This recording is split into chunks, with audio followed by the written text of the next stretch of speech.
Hello, everybody.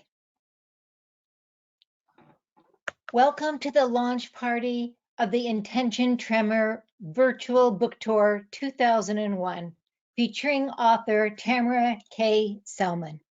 I am your host, Michele Bombardier, and thank you so much for joining us.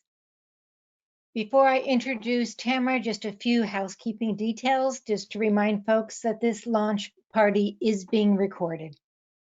I also want to remind you to keep yourself mute, especially during the reading, for the best possible sound quality. If you have questions for Tamara, she will answer them following her reading with a brief Q&A. You're encouraged to post any questions on the chat that we will note and ask Tamara to address. Please remember that Intention Tremor is part of a fundraiser to support the Accelerated Cure Project, which Tamara will highlight later this evening. In other words, buy this book and then buy another one for your friends. There also will be a giveaway and there'll be a toast at the end. So sometime make sure you grab your glass and a bottle of bubbly or something, and we will toast Tamara and this gorgeous book, which we're so happy to have out in the world. Okay, and then after that, Tamara will stay online and will be able to chit chat for about 15 minutes with folks. So now on to Intention Tremor. Tamara Kaye Sellman woke up one day at age 47 preparing to study for finals for her sleep technology program. But when she opened her book, she discovered that while she could see just fine, she could no longer read. That March day in 2013 led to her diagnosis of relapsing remitting multiple sclerosis the following May. Since then, Tamara has kept multiple journeys of her experiencing, understanding, fighting with, and surrendering to this sometimes unusual but always unwanted element of this chronic, unpredictable illness. By the fall of 2013, she began a collection of personal writing about this transition to her new normal and began writing Intention Tremor in earnest. Intention Tremor is a hybrid collection of multiple poetic and prose forms that creates a unique blend of writing where verse, scientific jargon, and medical memoir collide, which antithetically represents Sellman's creative landscape. I am particularly thrilled to introduce Tamara this evening and to be part of this celebration. I love this book. I have known Tamara over 10 years through our writing community at Centrum, the Port Townsend Writers Conference. And Tamara, as you know, is a triple threat. She writes and writes well, poetry, fiction, and nonfiction. She's not only terrifically talented, but she's a terrific person, and she's vitally and vibrantly alive. I've always appreciated not only her brilliance, but her joy, her intensity, and the vividness and heart she brings to the room. And now that she brings to this book, Intention Tremor. I wrote about Intention Tremor that it is ultimately a book about compassion. Sellman shows us the unseen, the interior experience of living with a stealth disease. I'm grateful for this book for expanding my understanding of a condition I thought I understood. Thank you, Tamara, for this book in the world, for expanding our understanding and our compassion. It is my deep pleasure and great honor to introduce to you Tamara Kaye Sellman. Oh my gosh, I'm so humbled by that. Thank you so much, Michelle. That's amazing. And I'm so glad to have you helping me get this book off to a big start. Um, Thank you for everybody that's shown up tonight. This is the very first unveiling of this book. So it's really, really special that you're here for this. Um, I want to say right here, before we go any further, that now during a pandemic is perhaps the very best time to be a good literary citizen. It's really important because it's really hard for poets and writers to get their books out into the world and when there's no live readings. And so I know for a fact that Michelle has a stunning book. And I highly recommend that you go and check out a copy of it, read it, buy it for a friend. She also, as you can tell, is a wonderful facilitator of the Fish Plate Poets, which is a social cause organization as well as a poetry writing organization or collective, if you will.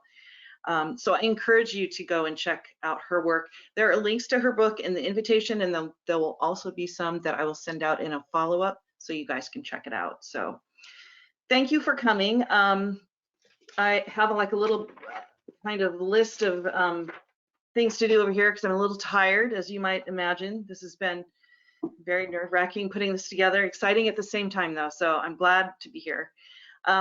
I have to say, since November, I wasn't even sure that there was going to be a reading or a book launch.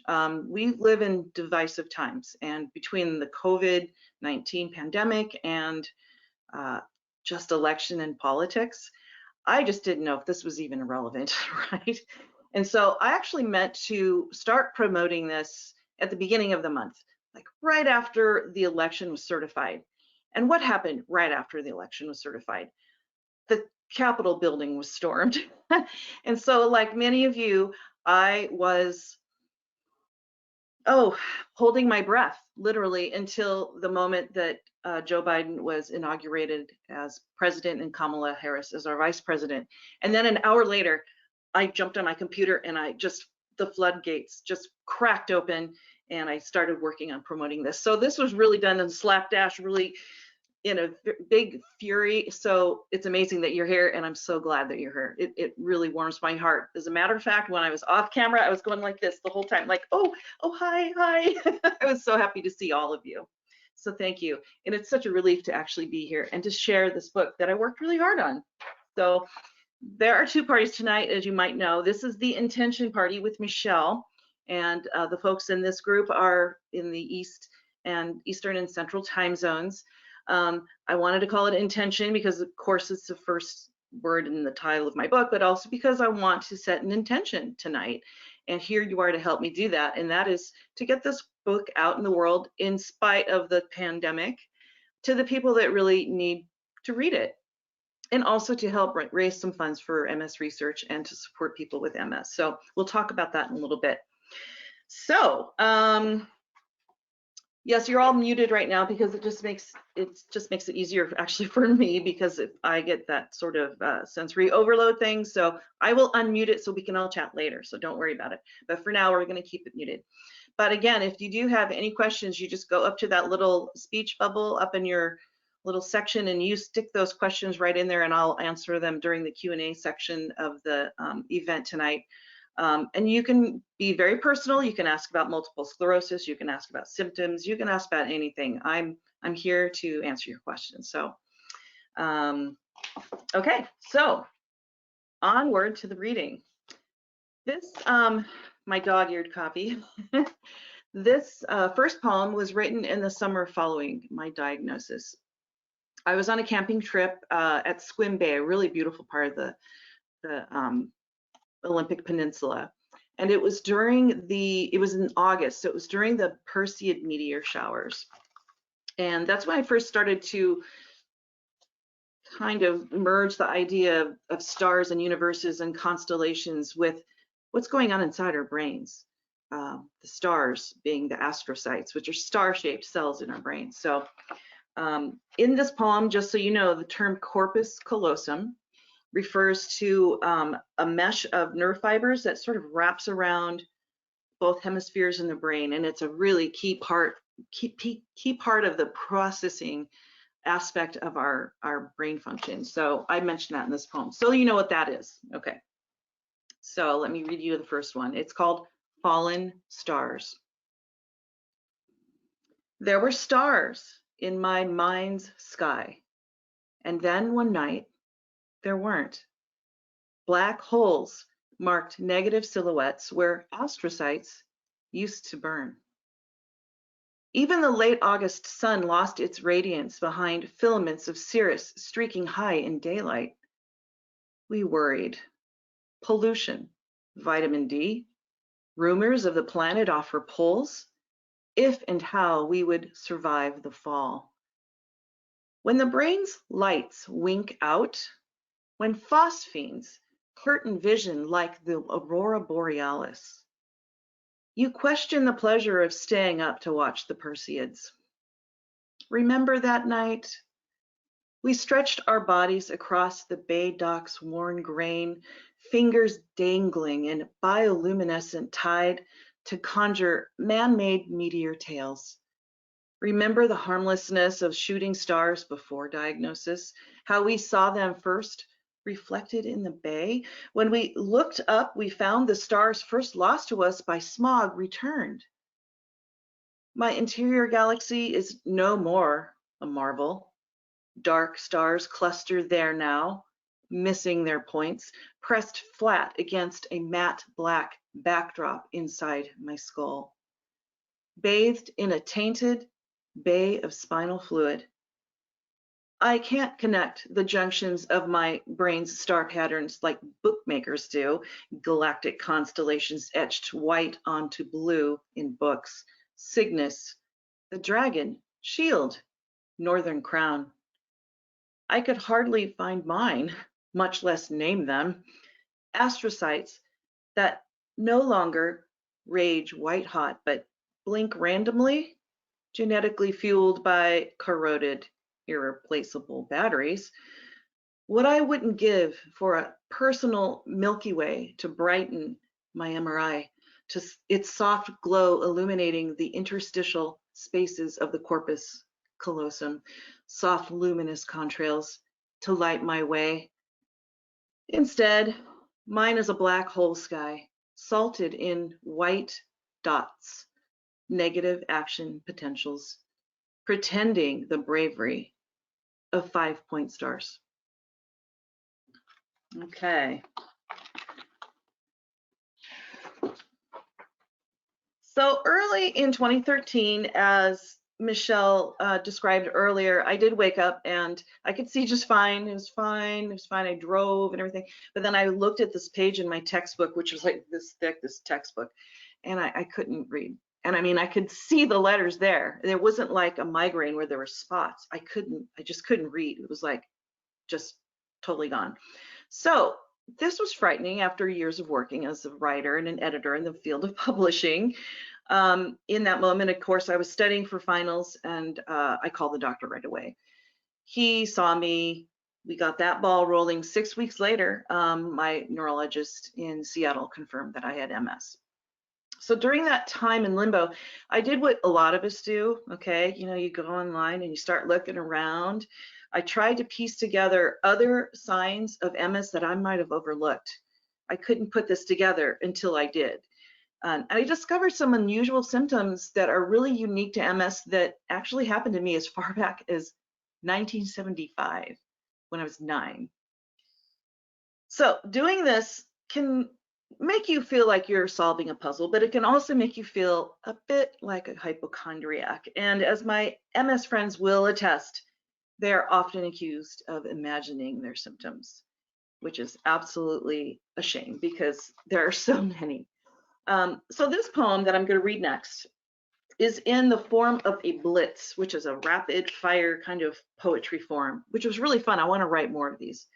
It explores this weird aspect of living with a chronic illness, this idea of hypochondria. It's called Diary of a Syndrome, a Hypochondriac's Blitz.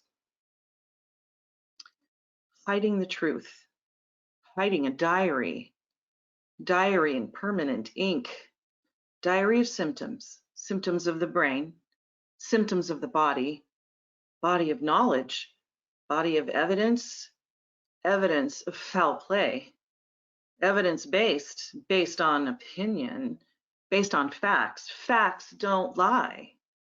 Facts on file. File this. File a claim. Claim ignorance. Claim a dependent. Dependent upon circumstances. Dependent upon your survival. Survival of the fittest. Survival story. Story structure. Story of my life. Life force. Life with chronic illness. Illness and injury. Illness and wellness. Wellness center. Wellness plan. Plan for the worst. Plan for the unexpected. Unexpected company.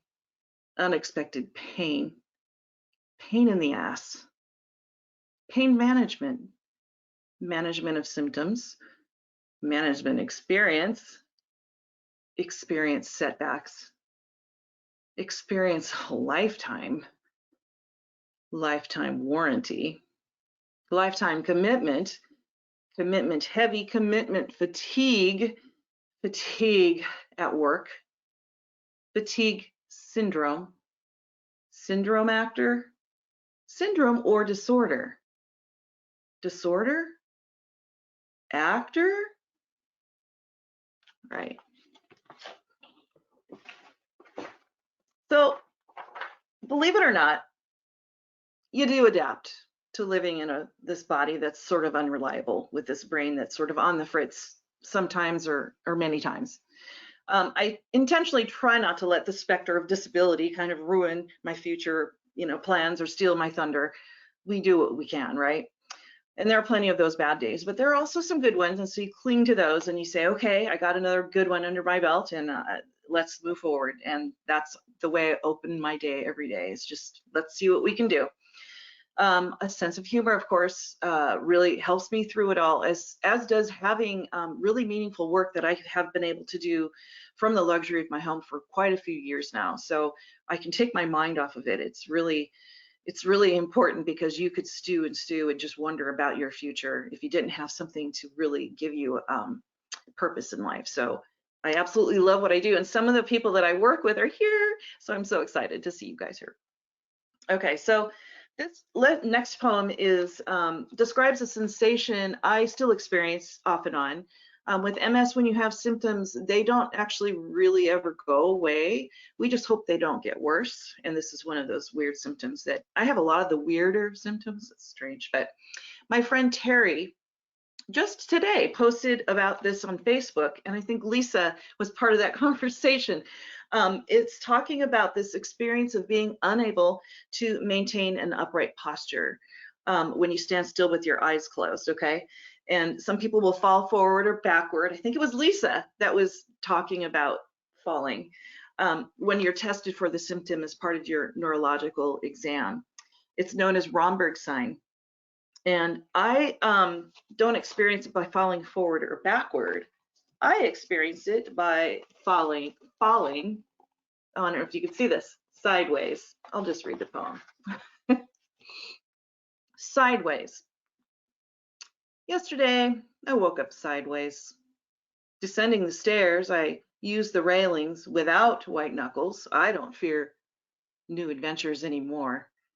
My eyes cocked 45 degrees, left of center, even when the crown of my head pointed straight up to the chakra constellation that orbits there, invisible.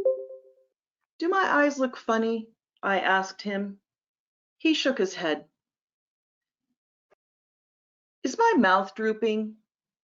He answered no. Am I walking a straight line? My eyes at slant noted the floor, found no evidence of ersatz gravity, which I assumed would be the natural outcome of life on the diagonal.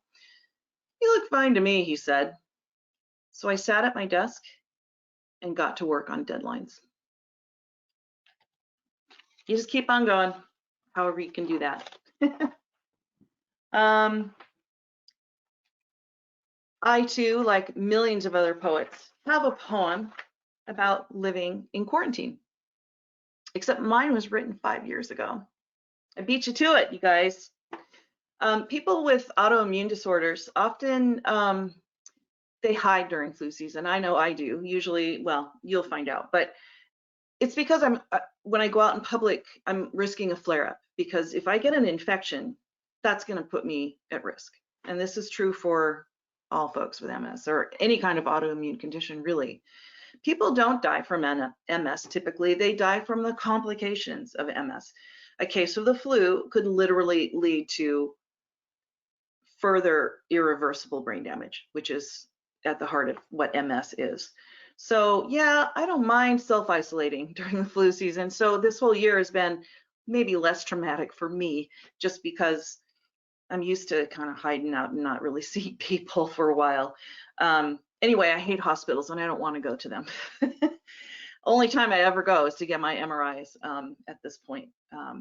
So the only reason I hope to see a hospital anytime soon is to get a vaccine, which for some reason people with MS don't have a priority on that, at least where I live. So that's kind of amazing and confusing, and I don't know what to make of that. But one of these days I'll get a vaccine and I can't wait.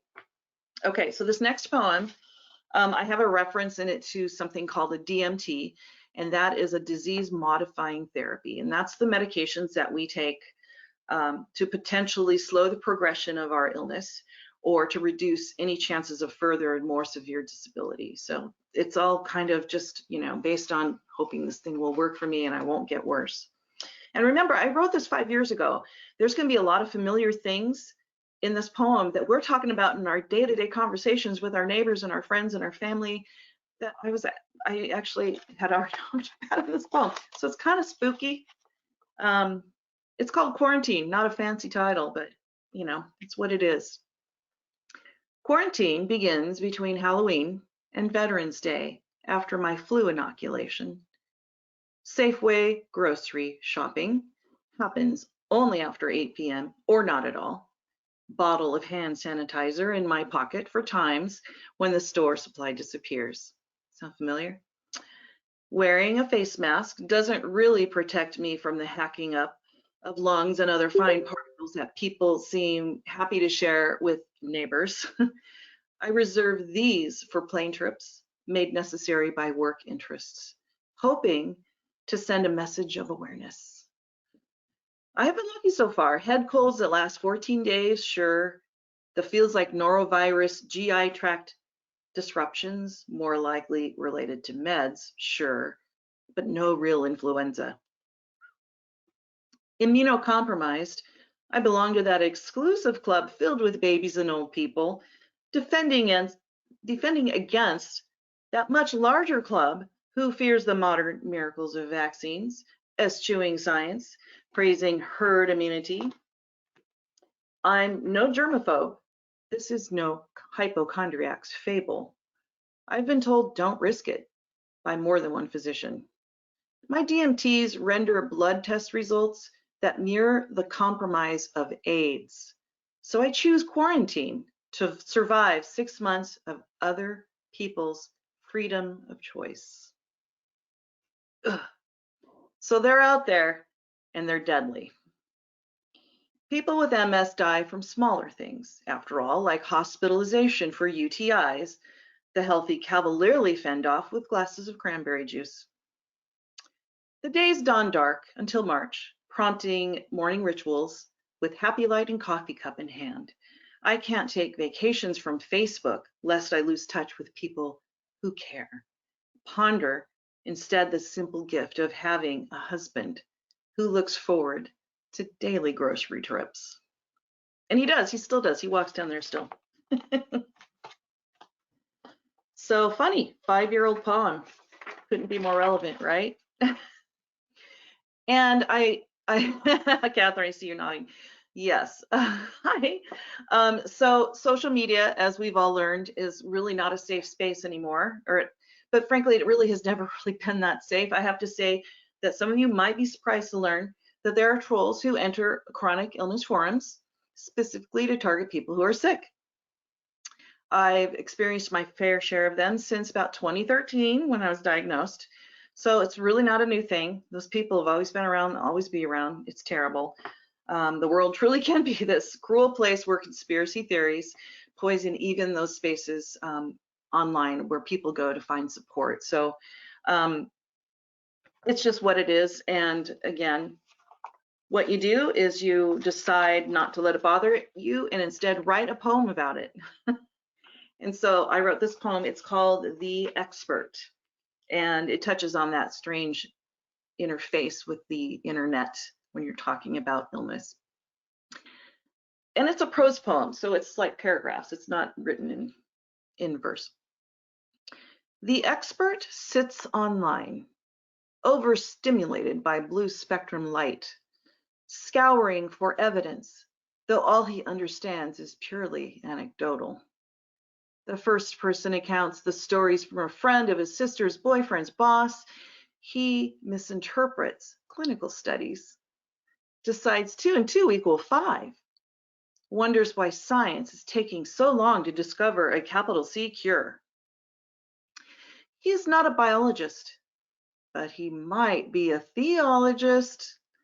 He does not know B cells from jail cells, from T cells, from killer cells, from supercells. He thinks the cure is known, locked in a cylinder, in a vault, in Antarctica, where nobody will ever find it except through an act of espionage.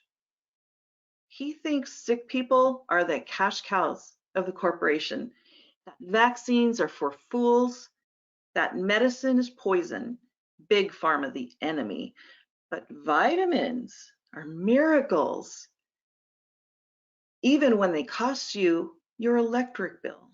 And if you drink special water, ate special diets, perform special yoga poses, the gut biome would reverse itself and eliminate your dis-ease. Our web evangelizer believes you will fall for his friendly profile picture, the posts about his dogs, his misspelled words, and conspiracy theories posted at hours when only insomniacs breed. Who knows who he really is? To be sure, we could all stand to look in the mirror to see who we are and who we are not. All right. So before this last poem, I wanted to say again, thank you for coming. It's just so delightful to see you guys. Please put your questions in the chat so that I can have something to ask or to answer. I'd love to see that. It really means a lot for me that you're here, and I love seeing, I'm just kind of peeking up at my above screen and I'm seeing your faces and your expressions, and it just does my heart good. It really does, because I mean, I am an author with a brand new book in the middle of the pandemic, so go me, right? So this last poem I'm going to read is quintessentially me. I inherited my sense of optimism from my mother, and she had 2 cousins and 2 aunts who had MS, and this was long before they even had treatments for it, and it was probably even difficult to get a diagnosis back in those days. And then I inherited my love for road trips from my dad, who took us on long camping trips when I was a kid. So that's kind of a blend of who I am, and I hope you enjoy this last poem. And if you want to read the rest of the book, you got to buy it. Okay, it's called Map to New Normal. The map to new normal may look like a highway lined with the signs of the past, but let's not confuse the memory of the capital B before with the unknown of the capital A after. Diagnosis puts an address for a cul-de-sac on the map, that's all. I am there, sleeping between peaks at cartographies drafted and given to me by friends and strangers who know the switchbacks, roadblocks, construction sites, duck crossings, speed traps, parade delays, and black ice ahead. Who takes this highway without realizing possibility? Who only finds travel guidance in the rearview mirror? How can they not become lost forever? My doctor says I've been wandering blind this side road for maybe as long as 40 years, blindly living random fate like anyone else, never spotting intersections where odd numbers of streets meet at angles, hallowed ground where curses and miracles are born only to be abandoned in litters. I was a working mother. Life equaled exhaustion. Yes, sometimes the afflicted drive these streets to their graves, having never known they were ever sick. The chaos of living life built of plans and passion can be just the right distraction for hurling oneself through traffic circles of pain, distress, brokenness. It took me decades to trace the paths of back-to-back infections, strange speech pathologies, memory blots at age 25, roadside naps at commuter hour before I finally took a closer look. These maps unfolded across the hood of my car mark the same throughways, but in changing topography, ley lines that required diverse access points, different modes of transportation, even if none of us can choose our own adventures across these roads leading to anywhere and yet nowhere at all. Am I travel worthy? For now, my body is imprecise but intact. My brain's neural network of overpasses, side roads, and major arterials only slightly ravaged by potholes of demyelination. I take heart that U-turns, express lanes, tunnels, and detours remain likely options that, if given time, a road crew might yet arrive to fill these grooves with steaming black asphalt. Don't cry for me because I know something more about myself today than I did only yesterday. Don't cry for my aunt, who spent her life mangled in a wheelchair before modern medicine labeled MS by its cellular pedigree. Don't cry for the cousin who was given a cane and a prayer in the pre-Google age. Don't cry for friends who raised kids to healthy adulthoods, who still rise daily with sight, mobility, just enough fuel for the trip to work. They've already found the milestone I'm only finding for the first time, the exit from old normal to new. A bypass lined with orange cones to mark freshly painted shoulders. I dream of the day I can access my disease by private lane like they do. My name on the green reflective sign planted perpendicular to meet the rest of the world. Today I hunt that property. I choose the map of watercolors. Start the day with a pot of joe, my brightest lamps to cut the shadows, road trip music to drown out the tinnitus, an endless sky for my horizon.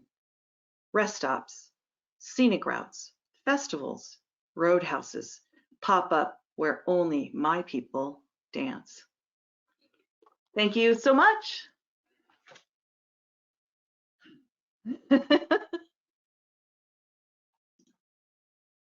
Tamara, that was wonderful. You guys, let's quickly unmute and give her a round of applause for that beautiful reading.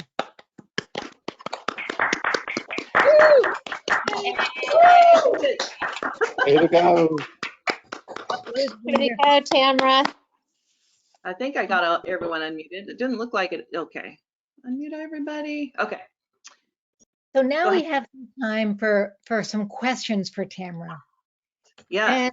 And we have some from the chat and we have some ready. So the first question is about your writing process, Tamara.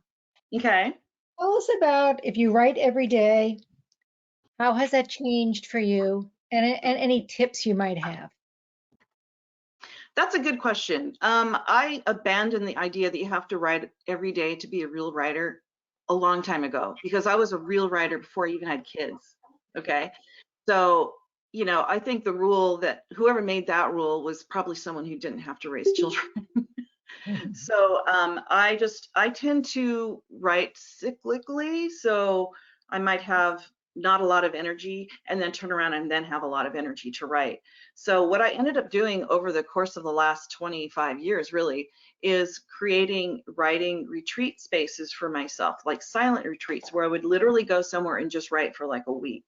And my husband was my partner in that. He would take the girls for the week, and then he would actually get his own, he's a musician, so he would get his own retreat in exchange. So that actually worked out pretty good. And so I was able to get a lot of creative writing and thinking and reading done that way. And just that silence is just so nurturing.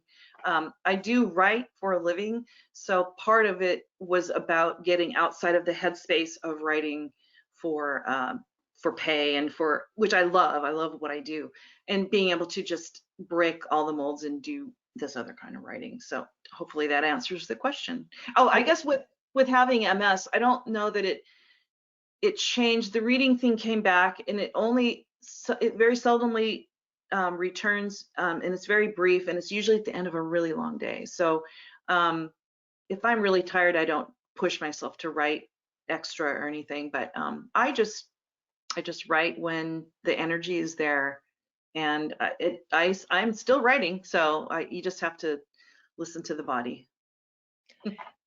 Tamara, as one of those unicorns, a multi-genre writer, do you have a favorite child, poetry or prose? Oh, I started with prose. I did. I started writing, actually. I started writing, do you remember those weird Jason of the Argonauts movies with the giant crabs and stuff? I remember seeing one of those movies when I was like 4, and I started writing a bunch of short stories that were just like that. So prose was always storytelling, and I come from a storytelling family. My dad was a storyteller. He would sit and make up stories off the top of his head while I sat next to him in his big old chair. And so it just kind of runs in my family. So prose, but poetry, there's an energy in poetry and a challenge that I just can't resist. And so when I sit down to write something, I often just put everything on the page, and then I let it sort itself out and decide what it wants to be, which is really reckless, I suppose. But instead of fighting it and trying to put a square peg in a round hole, I just would prefer to let the piece speak for itself and live the way it wants to. And that's kind of the process that I have for that. So yeah. Tamara, tell us, what is an intention tremor? It is a tremor in which you're fine, you're not shaking or anything, and then you go to reach for something, and then your hand starts to quake. And I really had a lot of those at the very beginning. During my relapse. I actually had symptoms for MS like back in 2001, and then I ignored them. And so when this came around in 2013, they were the same plus more. And one of them was this weird tremor. And so I would find that I was going to coffee houses to study for my sleep technology program, and I would reach for my coffee cup and I would completely drop it. I would just lose, which is terrible because coffee, but how dare I? But so that's what that is. I actually have more postural tremors, in which if I'm standing for a long period of time, my left leg will just kind of flop around and do whatever it wants. And I am kind of getting used to that too. And I don't have to, I'm not sitting or standing right now, or you'd probably notice. But I like the term intention tremor for the book just because it has such an interesting play on words. I mean, you can interpret that in any number of ways. Okay. Tamara, if there was one thing you would like people to understand about MS, what would it be? And then a follow-up to that is, what advice would you give to the newly diagnosed, especially a younger person? Oh, wow. Okay, first question is one thing everyone needs to know. Second question is for the newly diagnosed. Okay. Okay, so I'm going to go to the newly diagnosed first and just say, you really need to find your people. And you might find them online, or you might find them in a live someday, a live support group. But find your people. My gosh, you could go all day and read about MS online through Dr. Google, and it would just depress you to, it was people like Deanna Kirkpatrick with a podcast that she had at the time. Her sense of humor and things I learned from her were just they just totally kept me from really taking it in a much darker direction. I also had 2 friends who were already diagnosed with MS, and that really helped me. Not that I was happy that they had MS, but I saw that they were living with it. They were raising children. They were working like real jobs. One of them runs a bookstore. The other one was a life flight nurse. These are not easy jobs. And so those people, when you see the people who actually have it, you realize, I can do this. I can do this. So that's what I would say to the newly diagnosed. Find your people, and you can actually talk to your doctor about that. As far as what I would ask or say to anyone about MS is really simple. It's called the Snowflake Disease, and there's a reason for that. Every case of MS is going to be different because all of this stuff in your brain, everyone gets their lesions, their holes or whatever in their brain in different spots, and all those different spots in your brain, serve different, functions and processes. So everybody's going to be different. So it's called the Snowflake Disease for that reason. And so you can't compare one person that has it to another. Well, the last question will then segue us into talking about the Accelerated Cure project. Why did you choose the Accelerated Cure as a beneficiary for your proceeds? Okay, that's a good question. I chose them because I was familiar with them through 2 anthologies that I'd contributed to prior. The anthology series is called Something on Our Minds, and Kim is here, and she's in that book. And I think maybe Lisa, I can't remember who, but there's a lot of my writing peers are in there, and that's how I first learned about them. And I love that they actually have a real strong support system and play favorites, I suppose, with people with MS who are also artists. And so that was like 2 loves in one, one package. So yeah, so I let me pull up my notes here. I selected them, but then interestingly, the pandemic comes around, and now there's very limited funding for MS research. Literally, a lot of the effort for MS research has been just knocked offline, and for good reason. We need all those researchers, all that money, all that staffing, all of the logistics to go toward COVID-19, studying the disease itself, and then also the vaccines and cures and whatnot. So those are good reasons. But then all of the other conditions that really need these very, very smart people to figure out what's going on and to provide treatments and cures and whatever, they're all somewhere else. And so MS research is kind of languishing right now. So it's kind of like, now I'm doubly happy that I'm supporting the Accelerated Cure Project, because 2 of their chief goals are to not only support people with MS, but also to support MS research. And I have to say, I'm really proud to announce that Sara Loud is in the audience tonight. She is the CEO. Where is she at? Actually, hi, Sara. She's the CEO and president of the Accelerated Cure Project. And I wanted to ask you, Sara, if you could speak more to how the pandemic has impacted MS research and how the ACP can help with that. Sure. And Dave, I saw that, that response. It was like, well, so I'm lucky enough to know maybe about a third of the people on this panel, which is amazing to see all of your faces. It's been a little while. And just so grateful to be here and to be, representing ACP as the recipient of the proceeds of this wonderful book. And what a special, evening to be able to listen to you read your work. It's been truly amazing.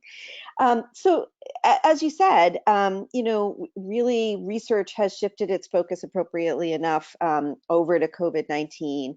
And so what that means is that a lot of researchers aren't in the labs right now studying MS because either they can't be because of the pandemic or because they've been, their funding or their efforts have been diverted elsewhere. And for those of you who aren't familiar with ACP, what we do is we create centralized resources for researchers in order to make research go faster and better and be less expensive. And so we have a biospecimen repository, but The other thing that we have is a people-powered research network called I Conquer MS. And Dave is familiar with that, and Lisa is familiar with that, and Kathy. And so this is a network that is run by people living with the disease. Everything that we do, the operations, the engagement, the research approvals, everything goes through people who are affected by MS. And so it marries what you were saying, our support of the community, the MS community, and also our focus on research. I know I only have like 30 more seconds, so I just want to sort of reinforce my gratitude for you and for the book, and I'm so excited to see it shared in so many different ways. And I hope that that everyone on this call is able to just shout from the rooftops about how wonderful it is. So thank you so much. Oh, thank you. Thank you so much. Yeah, shout it from the rooftops, because we need an accelerated cure. We really need to get back into that. And one day we will. And the way we do it is we collaborate. And so that's why artists like me are writing poetry books to raise funds. And I think collaboration is going to really hit like a whole new level as we come out of this pandemic, because everyone's going to need to help everyone else to get back to where we were before. And that's a hopeful thing. I'm actually really excited about that. So, all right. So, Tamara, I think it is time for the giveaway. yes, it is. So Intention Tremor is a fundraiser, of course. So I have limited free giveaway copies, but I'm going to give away more than just a book. I'm going to give away 4 items tonight. 3 of them are fun other items aside from the book, but I will give away 1 copy of the book. So the first thing, hopefully you can see these okay. This looks like a little book, but it's actually, you guys, this is the coolest thing. It's actually a flash drive with 4 gig. I know, Dave, I looked at you, I knew that you'd go, what? And you could stick it in your computer and you could save files and transfer them, and it fits right in your wallet. It's super cool. So that person, the person who is going to win that, I decided who was gonna, I didn't handpick these people, but I picked the category for what they were gonna, how they were going to be selected. And this was going to be the attendee who was number 15 on the initial attendee list when I unveiled my book.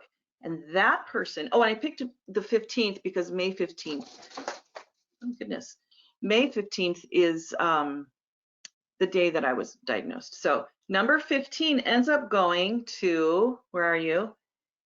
Oh, is she here? Oh, she stepped out. It's Jan Weaver. I don't know if she comes back. Oh, there you are. You're right behind my mic. Or my camera. That's why. So Jan, you win the super cool, fun, little mini book looking credit card flash drive. I know, it's so fun. Okay, so yay, I'm so excited about that. Okay, in the book, there is a poem that reflects my speech challenges while ordering coffee at Starbucks. And so I'm giving away, no surprise there, a coffee mug to the person who is the first to, perfect, to post an author question in the chat. And that person is Sara Loud. Congratulations. Thank you. Yeah, thank you. Thank you. I really appreciate it. It was a great question too. And for my third, okay, the third is this pretty orange soft-sided Intention Tremor journal. It's got a little thing for your pencil, and you can shut it with this little elastic, and it's got lined pages in it. It's got the logo on the front. And I'm giving this to the person who showed up first tonight, and that was Kim Dolce. Congratulations, Kim. It pays to arrive early, right? And then finally, last but not least, I gotta find my page here. Okay. Last but not least, the free copy of the journal. Okay, yeah, there you are. Oh, great. Is the first person that is here at the meeting tonight to sign up for the book tour, like last week when I first launched it. And the drum roll for that one, it's also Kim Dolce. Yes. So you get 2 books in the mail. So thank you so much. For all of you guys who won prizes, I will drop them.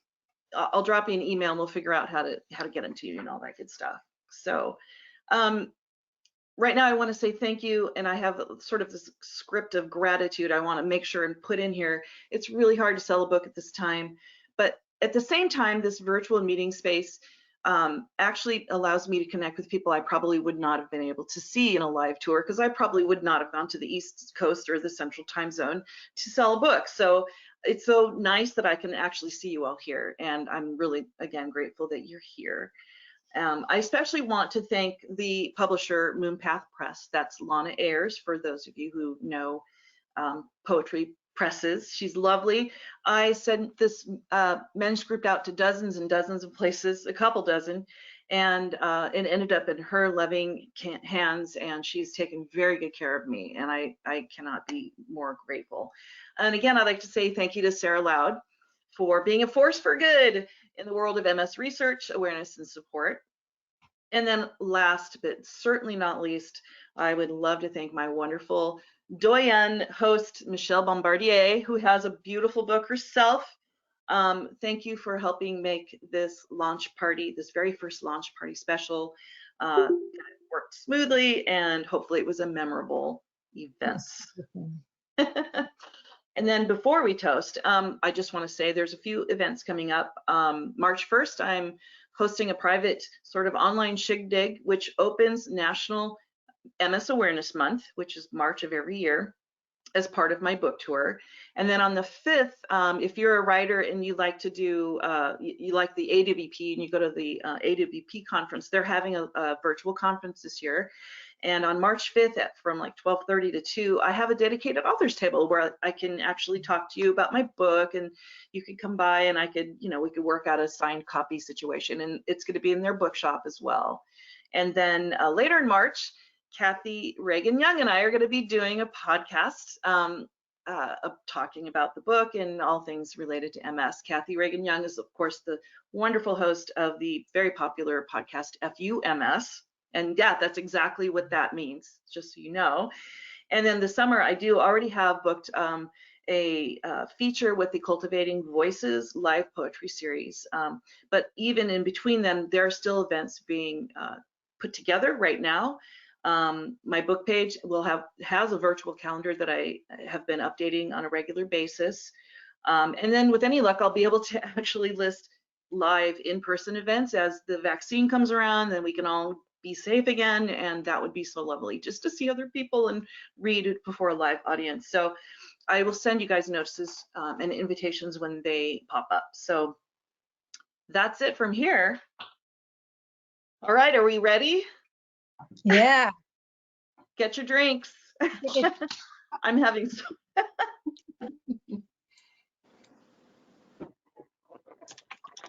all right. Everybody ready?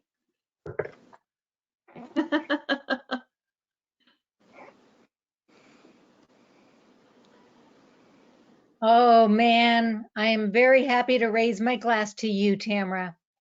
Thank you, Michele. And a toast to all of you. Cheers. Yes, And congratulations, Tamara. Great job.